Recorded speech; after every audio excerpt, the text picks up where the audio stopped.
Ok, senhores, professor Riane, mais uma vez aqui em contato com vocês, para falar um pouco hoje, para finalizar, na verdade, o nosso estudo dos dados técnicos característicos dos motores de indução trifásicos, ok? Nós já falamos bastante coisa sobre os dados de placa, falamos na última aula sobre o fechamento, a ligação dos motores de 3, 6, 9 até 12 terminais, Nós deciframos todas essas ligações, algumas novas para nós, e hoje o objetivo é fechar esse assunto de dados técnicos de uma máquina de indução, de uma máquina síncrona, falando um pouco sobre aquecimento, sobre sistemas de ventilação. Uma aula rápida, tranquila, mas importante para fechar todo o conhecimento que nós já tivemos aí sobre máquinas assíncronas, ok? Motores de indução trifásicos mais especificamente. Então vem comigo, vamos começar, porque antes de falar de ventilação, é importante eu frisar mais uma vez com vocês, tenho certeza que eu já falei isso em outras ocasiões, vocês devem se recordar, sobre o perigo do calor, da temperatura nas máquinas elétricas. O grande inimigo, eu falo, qual é o grande inimigo das máquinas, dos equipamentos elétricos, não só elétricos, mecânicos também, sempre é o aquecimento, sempre é o calor. E muitas vezes o que traz esse excesso de calor é uma aplicação inadequada da máquina, é uma sobrecarga, quando o motor, o transformador, o gerador, ele entra numa sobrecarga. A sobrecarga, um acréscimo de corrente acima da nominal, normalmente traz consigo um acréscimo de temperatura, e isso é muito prejudicial para a máquina. Por quê? Nós vamos entender já já. Olha só que interessante. A vida útil do motor, então, falando de outras palavras, está intimamente ligada ao aquecimento das bobinas, dos enrolamentos, fora daquilo que foi projetado, fora daquilo que foi especificado na hora da compra. Então, se a minha temperatura ela foge do limite, dos limites da especificação do motor, do projeto do motor, eu começo a ter um grande problema com isso. Começo a ter um grande problema de redução de vida útil.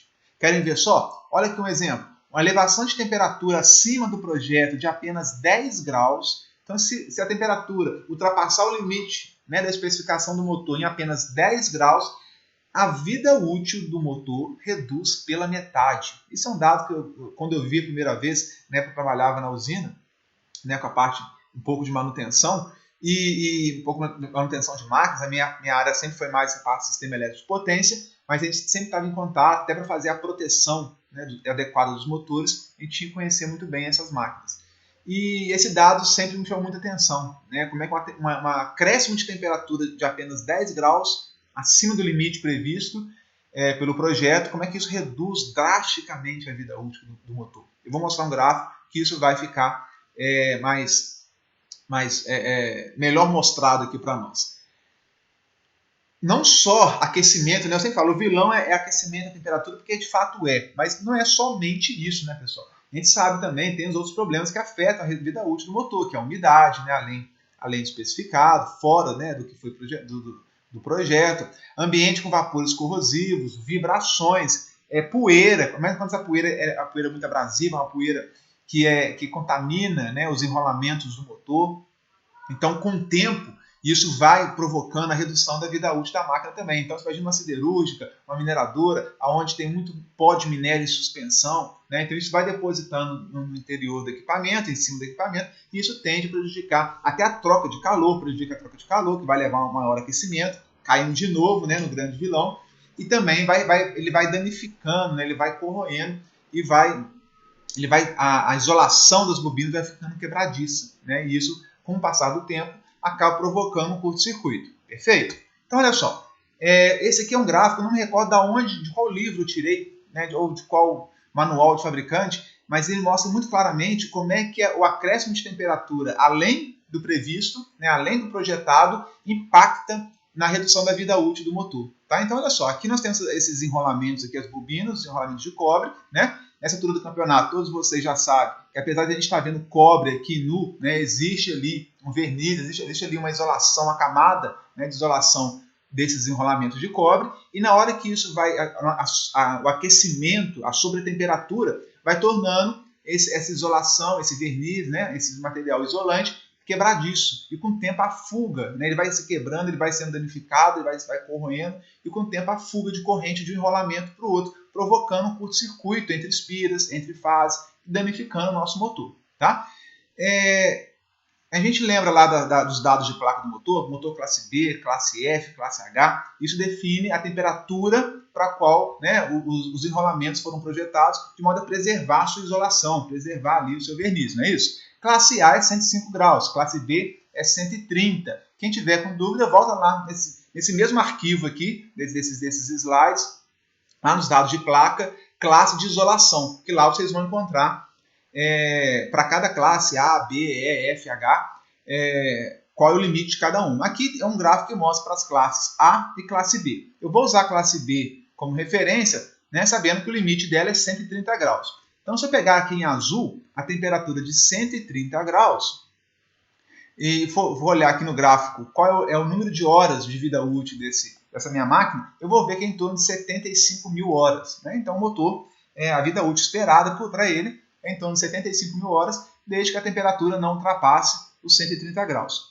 Se houver, como nós falamos no slide passado, um acréscimo de temperatura de apenas 10 graus em cima da minha classe B, ou seja, o motor classe B, ao invés de trabalhar com o máximo de 130, vai trabalhar com o máximo de 140 graus, eu vou ter uma redução da vida útil, ó, aqui é 10 mil, 20, 30, então de 40 mil aqui, ó, né? 40 mil horas. Ou seja, eu saí de 75 mil aproximadamente, fui para 40 mil aproximadamente. A escala aqui não dá para a gente ver muito bem, com muita precisão. Mas como ordem de grandeza, caiu pela metade, 75 para 40 mil horas. Olha como é que apenas um acréscimo de 10 graus na temperatura máxima de projeto provoca uma redução drástica, né? No caso aqui pela metade da vida útil da minha máquina. Eu posso ir além nesse gráfico, né? Imagina se a sobretemperatura não é de apenas 10 graus, mas é de 30 graus. De 130 pulei para 160 graus. Agora eu teria aqui uma redução, né? Uma vida útil estimada de 5 mil horas apenas.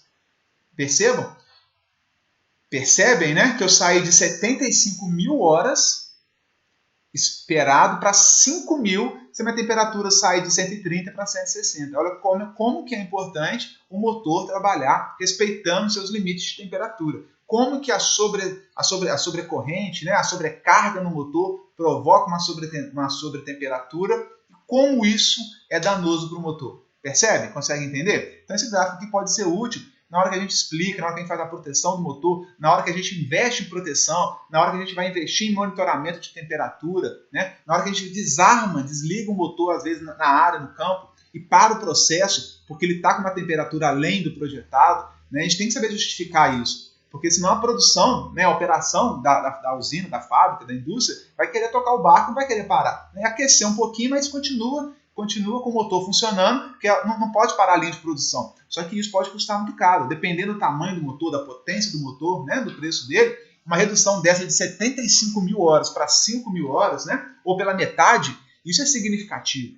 Muito significativo. Então você tem que fazer a proteção, você tem que dar um alarme que o motor está com uma temperatura acima do previsto, ou está se aproximando do limite, persistindo por muito tempo, né, essa temperatura anormal. Você tem que desligar o motor, tem que preservar o motor, entendeu? A não ser que você assuma o custo, né, de ter um motor que vai durar aí menos da metade, né, ou às vezes muito menos da metade, dependendo da temperatura. Viram como é que isso é importante? Como é que a gente pode usar isso a nosso favor, tecnicamente, para justificar qualquer intervenção, qualquer sistema de proteção e alarme? Bacana?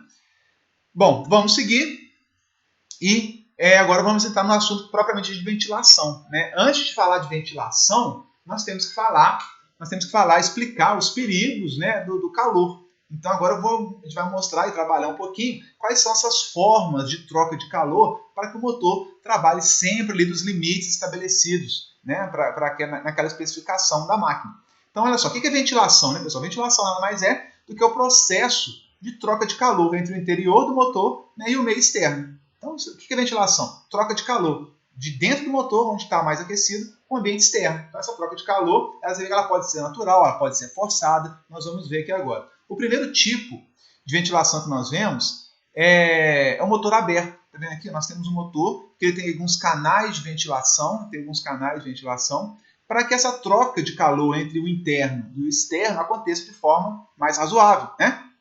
De uma forma mais otimizada. Então, nós temos aqui esses motores, normalmente eles têm a característica de ser grau de proteção IP23. Né? Lembra dos dados de placa, na nossa aulinha de dados de placa, nós falamos dos graus de proteção? O primeiro dígito fala de proteção contra elementos sólidos, né? E o segundo contra água, né? Contra umidade. Se a gente voltar lá, vamos tentar achar aqui nesses slides, aonde que tem aqui o grau de proteção.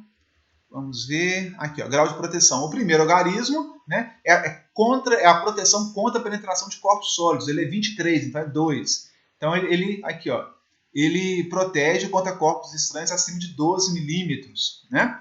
E o segundo algarismo era IP23, o segundo algarismo é 3, ele protege contra pingos de água até a inclinação de 60 graus com a vertical. Na verdade, o que para nós aqui importa, é que ele é um grau IP, ele é IP23 justamente porque ele vai permitir aqui a entrada do ar, e aí junto pode entrar água, pode entrar também algumas partículas sólidas, né? Acima lá de 12 milímetros, não é isso que nós vimos? Mas a troca de calor ela fica melhor estabelecida, ela fica mais estabelecida, né? Melhor dizendo. Quanto mais você blinda o motor, quanto maior for o grau de proteção contra a entrada de poeira, de umidade e tudo mais, também pior fica a troca de calor. Então a gente tem que ter isso em mente, né? O ideal seria ter um motor, né, 66, né, um motor super vedado contra a penetração de água e poeira. Só que isso traz consigo uma pior troca de calor, né? E aí o motor ele acaba crescendo de tamanho, ele acaba aquecendo mais, né? Então a gente tem que tomar cuidado com isso, né? Tecnicamente, a gente tem que saber dosar. Se for uma área, um galpão, é limpo, né, que não vai chover, eu posso tranquilamente trabalhar com motor IP23, motor aberto, e melhorar a minha troca de calor. Agora, se é um motor que fica exposto ao tempo, chuva, poeira, dentro de uma mineradora, que é muita pó de minério em suspensão, ou outro elemento em suspensão que pode contaminar meu isolamento e prejudicar o meu isolamento, aí eu não posso ser um grau IP23. Eu tenho que subir, né, o grau de proteção e com isso arrumar outras formas de ventilação, de troca de calor do meio interno para o meio externo. Estão compreendendo? Tranquilo, pessoal? Show Plus? Bom, eu falei do motor aqui aberto e tem um motor fechado, um motor totalmente fechado, aquele que não há troca, né, entre o meio refrigerante interno, o motor e o exterior. Ou seja, o ar, não há uma livre troca de calor entre o ambiente interno e o ambiente externo. Esse é um motor totalmente fechado, tá? Embora ele seja fechado, ele não é estanque. Tem algumas folgas nas gachetas, né, que permitem a entrada de alguma coisa, de algum meio refrigerante. Mas é folga. A princípio ele é totalmente fechado. Eu só não posso garantir que ele é estanque, mas ele é totalmente fechado, tá? Mas acaba tendo as folgas ali normais ali das gachetas. A troca, olha só que interessante, a troca de calor desses motores é feita através de transferência de calor por meio da carcaça. Então, já que não vai entrar, né, não vai ter troca de calor, o ar não vai circular por dentro do motor, a carcaça vai esquentar. E aí eu tenho que atuar ventilando, trocando calor com a carcaça, de modo a tentar melhorar a situação dos meus elementos internos ao motor. Tá? Então agora, se não tem jeito, né, é uma forma bem simples de explicar isso, seria, já que não tem jeito e vai esquentar o que está lá dentro e que vai esquentar a carcaça também, começa a soprar, né? A soprar literalmente a carcaça, porque se você soprar a carcaça, você está trocando calor, inclusive com o ambiente interno, né? E com isso você acaba tendo essa troca de calor também, fazendo a ventilação, ok? Bom, os motores totalmente fechados, eles podem ser fabricados com ventilação externa, trocador de calor ar-ar, nós vamos ver o que é isso, e com trocador ar-água. Tá? Então vamos entender esses três tipos aí de situação, beleza?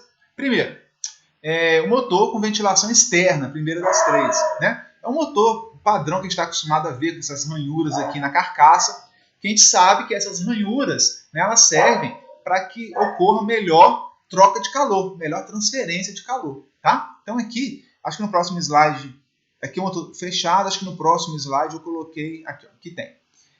Tem a tampa, eu vou fechar esse motor, né? Aqui entra o rotor, entra a tampa e aqui o ventilador. Ó. Esse aqui é o ventilador que ele vai soprar na tampa externa e o ar vai correr por essas aletas aqui. Ó, né? E aqui a tampa defletora para proteger a hélice do ventilador. Então perceba que nesses motores, pessoal, que é muito comum a gente ver os motores velhos, né, dos vizinhos com essas aletas, o ventilador não está aqui dentro soprando aqui não. Né? Tem a tampa entre o rotor, tampo, só sai o eixo do motor, que é o eixo comum à hélice, e a hélice está soprando aqui na carcaça. Ó. Então, a troca de calor, né, é com a carcaça, esse ventilador aqui, essa ventilação externa, porque é um ventilador que está conectado aqui, ele tá aqui, a tampa defletora está aqui, ó, ele está aqui atrás do ventilador, né? Ele está soprando aqui externamente, para o lado de fora, como eu falei, soprando, né, o motor pelo lado de fora para tentar resfriar o motor. Conseguiram entender? É assim que funciona. Inclusive, é o mais comum a gente ver por aí, né? Em motor fechado, é esse tipo de ventilação, em que a hélice do ventilador externo é acoplada ao próprio eixo do rotor, né? Então, claro que isso representa uma perda para a máquina de potência, né? A potência disponível no eixo, eu vou ter que descontar, né, os 2% aqui desse ventiladorzinho que vai girar junto na velocidade do eixo. Isso rouba a potência da máquina, é como se tivesse um ventilador por fora, né? Claro que isso consome potência para ele poder girar e fazer dar esse impulso no ar, essa troca, né, com o meio ambiente. Isso consome potência do motor, sem dúvida. Beleza? Tranquilo? Mas é necessário, pessoal. Consome, mas é uma perda totalmente necessária, né? Eu não conseguiria operar o meu motor dentro dos limites estabelecidos, né, por norma, por projeto, se não tivesse essa troca de calor dessa hélice do ventilador aí, tá? Inclusive, alguns motores, quando eles trabalham com velocidade muito reduzida, né, ele é feito para em torno de 1720 RPM. Se por algum motivo ele trabalhar com velocidades na faixa de 900 RPM, 800 RPM, às vezes a gente usa um inversor de frequência para fazer isso e reduz muito a velocidade do motor, acaba tendo um problema de aquecimento algumas vezes. Sabia disso? Por quê? O ventilador trabalha numa velocidade muito menor do que o projeto previa e a troca de calor ela fica muito deficitária por conta disso. Ela fica prejudicada por conta disso, porque ele esperava rodar o ventilador a hélice, né, a 1.700 rotações por minuto e agora está a 600 rotações por minuto.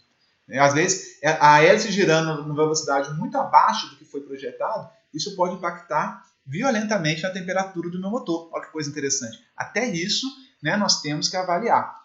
O fato é, pessoal, fazendo parênteses aqui, que grandes máquinas, grandes motores, as máquinas mais críticas do processo, com um maior custo, inclusive, e tudo mais, existe a medição de temperatura nos enrolamentos, através de RTDs, né, através de imagem térmica. A gente faz uma monitoração, né, a gente faz um monitoramento dessa temperatura para ver se a gente está trabalhando nas condições aí definidas, né, pelo projeto da máquina. Tá? Porque a gente consegue ver, a gente se passar ou aproximar do limite, é alarme, som um alarme, depois até dá um trip, desliga a máquina por proteção. Okay? Pequenos motores, normalmente, às vezes não tem essa medição de temperatura por RTD, é feito só uma imagem térmica, é feito só um relézinho térmico mais simples, né? Mas mesmo assim, não deixa de ser uma proteção. Ok?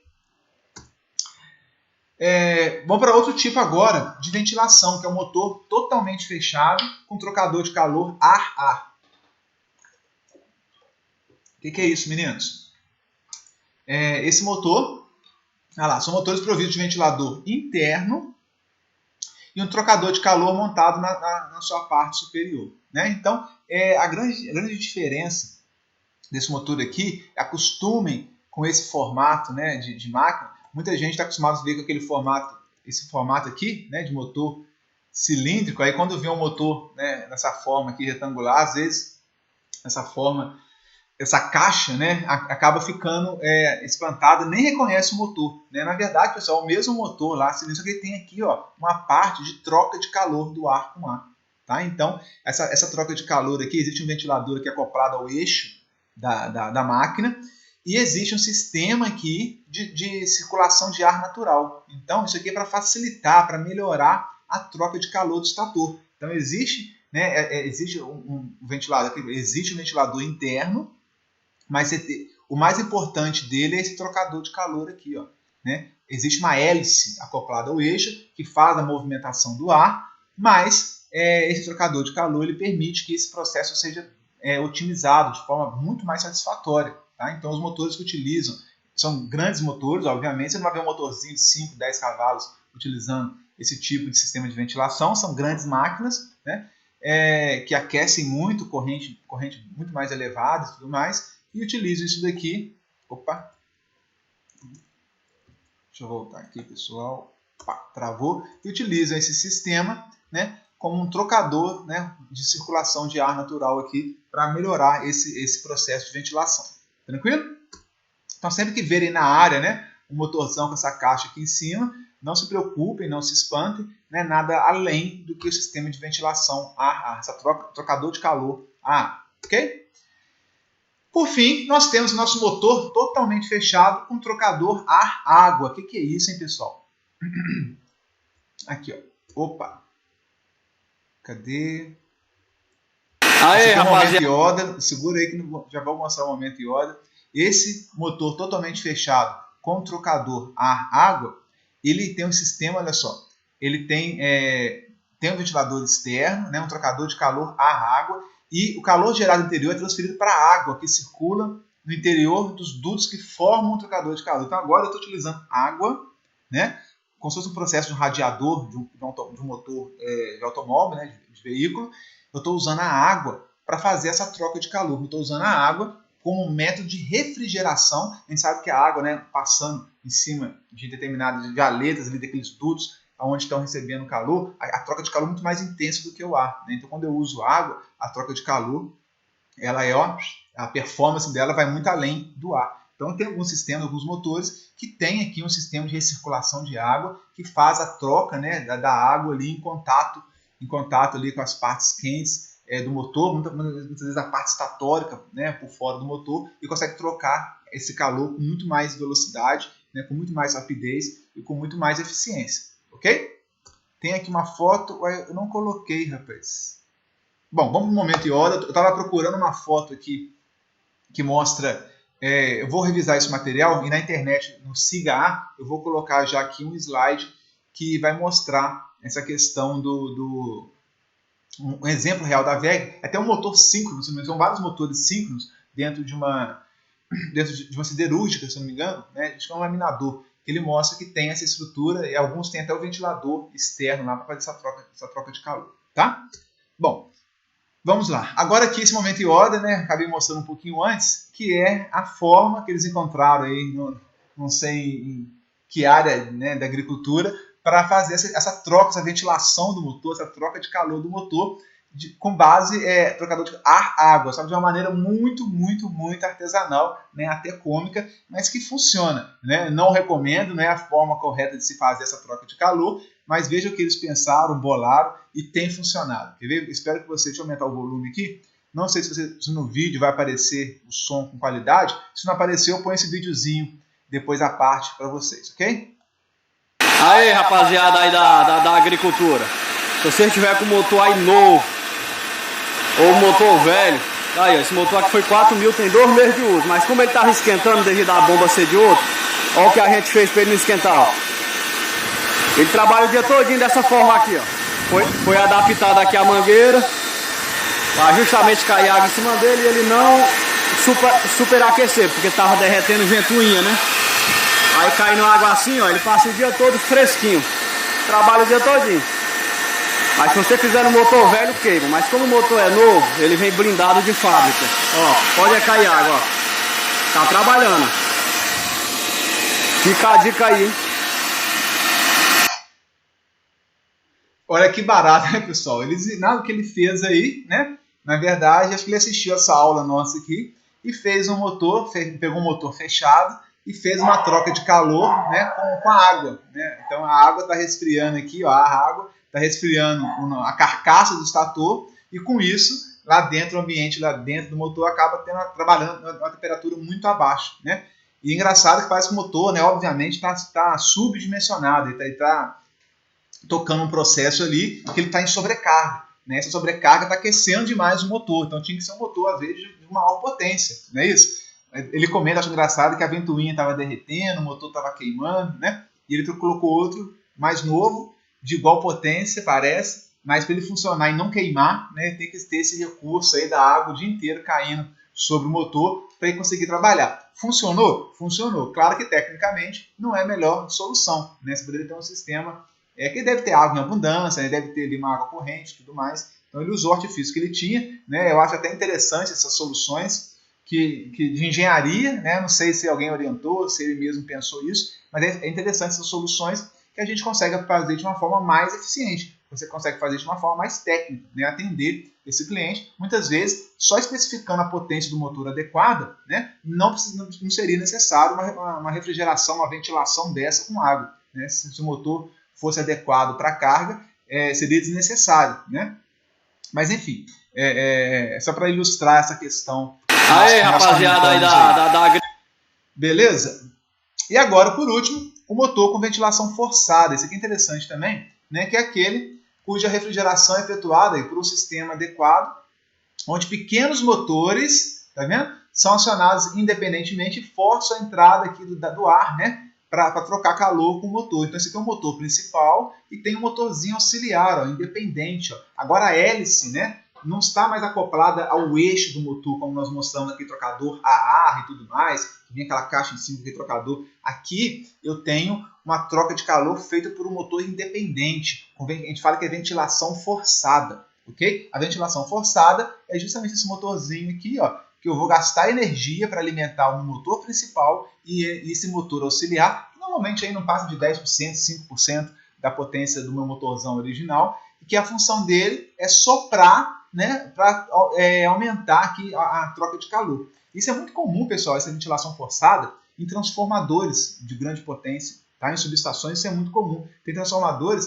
que eles são de 15/18 MVA. O que significa isso? Sem ventilação forçada, eu posso trabalhar ele com até 15 MVA de potência. Se eu ligar os ventiladores, normalmente são vários ventiladores que ficam soprando os radiadores do meu transformador, eu posso chegar até 18 MVA. Né? Trabalhei com muitos transformadores, como especifiquei, trabalhei com transformadores de subestação de 35/50 MVA. Pasmem, né? Transformadores grandes de subestação, que eram 35 MVA sem nenhuma ventilação forçada. E quando a gente ligava os ventiladores, né, se eu não me engano, eu não sei se eram 6 ou 12, acho que eram 6 de cada lado, 12 ventiladores soprando sobre os radiadores do transformador, ele poderia fornecer até 50 MVA de potência, de 35 para 50. Percebam como eu consigo, né, drenar muito mais potência, né, de 35 para 50, 15 MVA a mais, somente melhorando a troca de calor. No caso, forçando, eu ligava os ventiladores, né, a troca de calor era muito mais intensa,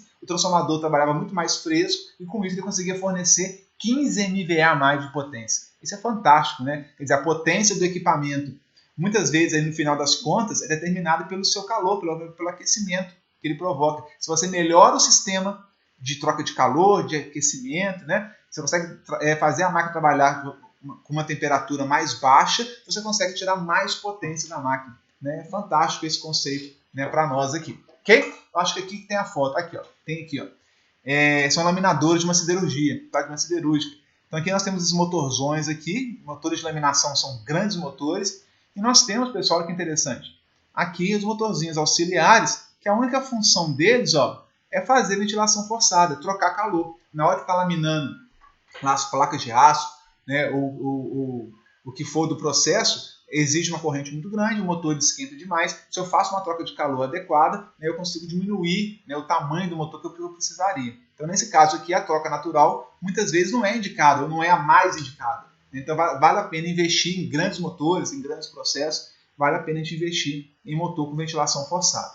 Beleza? Esses motores aqui, olha só a título de curiosidade, são motores de 3.000 kW, 3 megawatts, né, um baita dos motores, de 3.100 volts, né, 3.1 kV, são motores de média tensão. Já não são mais motores de baixa, são motores de média. Normalmente esses ventiladores são muito usados, né, essa ventilação forçada é muito utilizada em motores de média tensão, acima de 1 kV, com grandes potências, né, acima de 800 kW, por aí, tá? Ok, senhores, tranquilo? Conseguiram absorver? Qualquer dúvida, deixa eu ver que estamos chegando aqui a próximos a 30 minutos de aula. Eu falei que hoje seria tranquilo, seria rápido.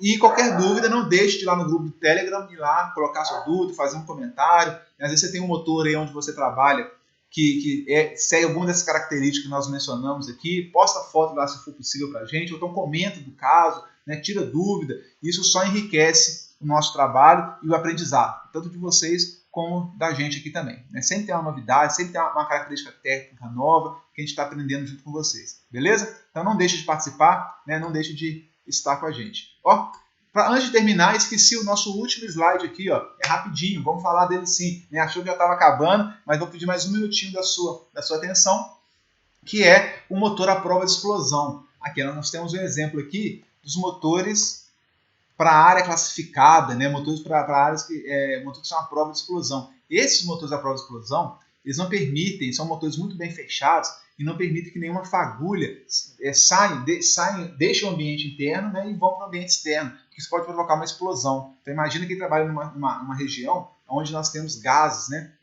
Aqui ele comenta, ó, materiais inflamáveis ao redor. Então é muito comum. Até na sala de baterias de subestação de grande porte, quando tem muitas baterias, aquilo libera gases inflamáveis. Silos de estocagem de milho, arroz, trigo, isso tudo fica uma poeira em suspensão que é muito inflamável. Então, se tem suspeito um posto de gasolina, né, onde tem combustível, aqueles vapores combustíveis são inflamáveis. Então, se no motor há algumas fagulhas, né, que deixam o interior, isso pode provocar uma explosão. Os motores que são à prova de explosão, eles têm a blindagem dele, né, a proteção dele é muito maior. E são dimensionados com uma carcaça e estrutura muito mais robustas, ainda que dentro dele, né, consiga penetrar algum material inflamável dentro do motor, e ali dentro tem alguma fagulha, e aquilo provoca pequenas explosões, o motor ele consegue resistir à solicitação desses esforços mecânicos aqui dentro. Então é um motor muito mais caro. Todos os materiais que são à prova de explosão, que a gente comenta, né, luminária à prova de explosão, interruptor à prova de explosão, são materiais muito mais caros, justamente porque eles são muito mais robustos. Eles têm que ser muito mais, eles são bem mais estanques, bem mais fechados. Eles têm que resistir também a condições muito mais severas. Tá? Só um detalhe que às vezes vai ser necessário vocês, na hora de especificar o motor, na hora de comprar um motor, se a área for classificada, né, como atmosfera explosiva, talvez vocês tenham que especificar, talvez não, né? Se ela for classificada como atmosfera explosiva, vocês terão que especificar no motor, né, um motor à prova de explosão. Tranquilo? Dúvidas? Então, mais um comentário aí que a gente pode conversar lá no nosso chat, no grupo do Telegram. Ok, senhores? Mais uma vez, agradeço demais a atenção de vocês. Com isso, nós encerramos todo o nosso material de máquinas assíncronas, que são nossos motores de indução. E vamos fazer uma avaliação na próxima semana. E depois vamos falar sobre máquinas síncronas, ok? Que são os geradores, na maior parte das vezes, e os motores síncronos de grande porte também. Beleza? Então nós fechamos aqui o nosso conteúdo técnico. Eu me dou por satisfeito. Eu acho que nós falamos muita coisa, tá? Então fique à vontade para revisar as aulas, os slides. Tem muito material, tem muita informação bacana. Eu tenho certeza que tudo que vocês precisarem no dia a dia, alguma coisa vocês vão encontrar aqui, né? Vocês vão sempre ter uma referência aqui, ainda que vocês vão precisar pegar um livro para aprofundar em determinado assunto. O material que a gente forneceu, que a gente conversou, que nós trabalhamos, tenho certeza que vai ser muito útil, né? E todas as informações é o que rondam no dia a dia de um técnico, de um engenheiro, de manutenção, né, dentro de uma indústria, dentro de uma usina, dentro de uma fábrica. Beleza? Então, fechamos por aqui. Obrigado pela atenção. Fiquem com Deus. Até a próxima.